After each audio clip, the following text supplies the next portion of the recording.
New York vivait, comme chaque soir, comme si rien ne pouvait l'arrêter. Puis le ciel disparut, remplacé par quelque chose d'autre. Quelque chose qui n'avait pas de nom. Des centaines, peut-être des milliers. Une flotte qui n'existait dans aucun de nos cauchemars. Ils n'ont pas parlé, ils n'ont pas attendu. Ils ont simplement ouvert le feu. La ville centenaire s'effondrait, un bloc après l'autre, comme des châteaux de sable.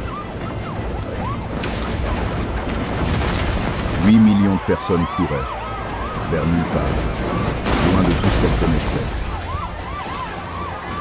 Au Pentagone, les généraux regardaient, sans voix. Leur plan, inutile. L'armée tira, encore et encore. Les balles ricochaient, comme sur du marbre. Betty appelait, encore, encore. Sa voix se brisait dans le silence. Il n'y avait personne, ou peut-être quelque chose qui ne pouvait plus répondre. Ils descendaient maintenant, dans les rues, parmi nous, comme s'ils étaient déjà chez eux. Leur commandant descendit, lentement, en souverain. Il n'avait aucune raison de se presser. Times Square, le cœur du monde, n'était plus que cendres et silence. Quelque part dans les décombres, Bruce Banner était encore lui-même. Pour combien de temps encore? Il résistait, comme toujours, comme si la volonté seule pouvait suffire. Elle ne suffisait plus. Elle l'avait vu, à travers les flammes, à travers la fumée. Elle courait vers lui. L'alien l'avait repéré, une cible, une menace à éliminer. Il ne savait pas encore ce qu'il approchait. Il avait retenu la bête pendant si longtemps. Cette fois, il la laissait sortir. Les os craquaient, les muscles déchiraient le tissu, et quelque chose d'immense prenait sa place. Elle voulait appeler son prénom. Mais lequel? Bruce ou l'autre? Le rugissement fendit la nuit, les vaisseaux tremblèrent. Pour la première fois, ils hésitèrent. Au QG, personne ne parla. Sur les écrans, quelque chose d'impossible venait d'apparaître. L'alien tira, à bout portant, avec toute la puissance de sa technologie. Il n'avait pas bougé, pas d'un centimètre. Et dans ses yeux, il n'y avait pas de la colère.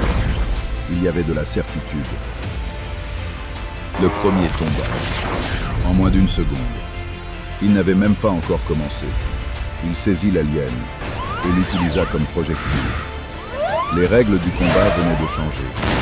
Elle regardait cette chose monstrueuse se battre. Et quelque part, elle reconnaissait ses yeux. Ils tirèrent à 100, à 200. Plus ils tiraient, plus ils brillaient.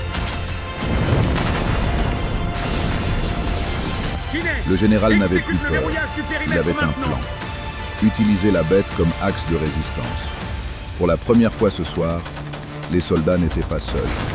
Et il le savait. Il en attrapa deux et fit ce que seul lui pouvait faire.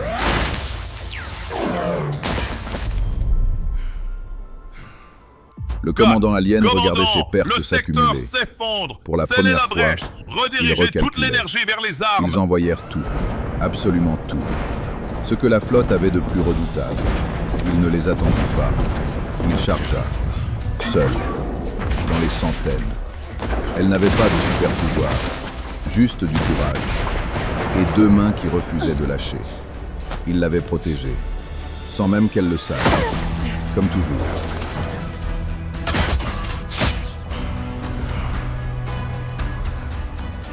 Trois vaisseaux, puissance maximale, convergence sur un seul point. L'explosion fut visible depuis le New Jersey.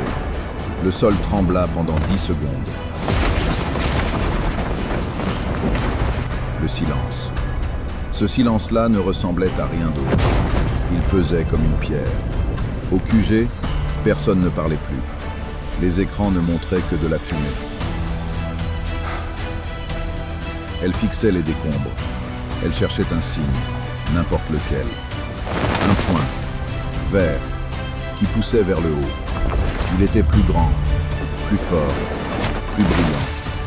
L'explosion ne l'avait pas détruit, elle l'avait nourri. Et pour la première fois depuis le début de l'invasion, le commandant alien eut peur.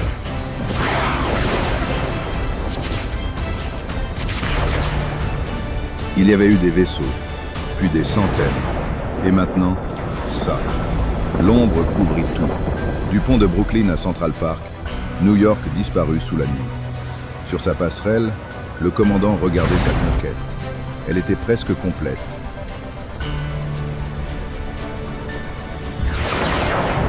Le général regarda les données. Il n'avait plus d'option, plus aucune. Elle regarda le vaisseau, puis elle le regarda, lui.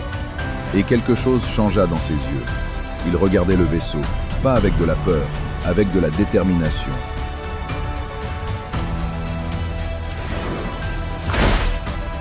Aucun mot, juste un regard et un hochement de tête.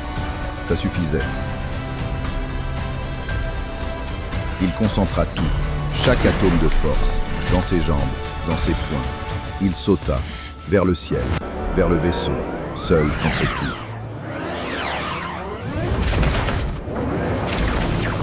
Il avait atteint la coque, à des kilomètres au-dessus de la ville. Il s'accrocha. Le commandant regarda l'intrus sur sa coque et envoya ses meilleurs soldats.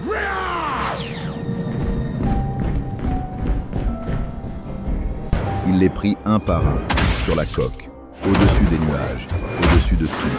Ils se regardèrent, au sommet du monde, et personne ne bougea, pendant une seconde. Le commandant frappa. Hulk encaissa, puis Hulk répondit. Une seule fois, ça suffit. Il trouva le cœur du vaisseau, et il le brisa. À main nue, les réacteurs lâchèrent, l'un après l'autre. Le vaisseau mourait de l'intérieur. Il sauta, du vaisseau en feu, sans parachute, sans plan, comme Hulk fait les choses. Le vaisseau tomba, lentement, comme un dieu blessé, sur l'Hudson. L'impact fut comme une bombe. L'Hudson disparut dans les flammes, et New York entendit la victoire. Ils partirent, tous, en même temps, sans armes. La bataille était terminée. Le général n'avait pas d'ordre à donner, juste un salut, le seul qui comptait vraiment. Elle courut, vers lui, comme on court vers quelque chose qu'on croyait avoir perdu. Il était épuisé. Pour la première fois depuis le début, il l'était vraiment. Elle posa sa main sur son poing, doucement, et dit son prénom, le vrai. Une seconde, juste une. Ses yeux redevinrent humains, et elle vit Bruce. Il n'avait rien dit. Il était parti, seul, comme il était venu.